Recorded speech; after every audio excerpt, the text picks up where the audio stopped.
kita bukan tadi kita ada cakap pasal nak cerita pasal besarnya Puan Cukang. Betul. Sebenarnya ketika sitcom Puan Cukang dimainkan di Malaysia, dia jadi macam salah satu sitcom favorite yang kita akan kumpul family. Betul. Betul. Dia akan jadi nanti pukul 7.30 Puan Cukang. So kita satu family akan gather, akan kumpul. Sampai jadi macam satu fenomena dah. Betul. Pun I rasa you pun ada rasa kot. You ada datang Malaysia tak masa? Yalah, bila dia kata ada broadcast di Malaysia kan.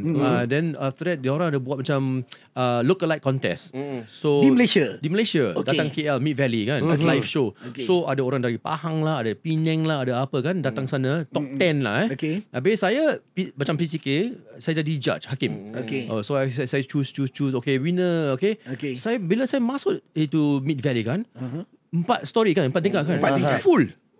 Full. Sebab nak tengok Puan Cukang. Saya tak tahu. Saya ingat saya dengan organizer kan, dia management dari Mid Valley. Saya Mid Valley, wow, congratulations your turn out very good a lot of people. So after this, is there a Hong Kong star?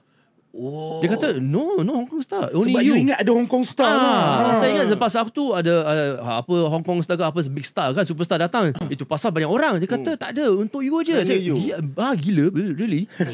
So bila saya dah habis buat itu show kan, okay, you are the winner, blah blah. Okay, bye bye everybody, I go.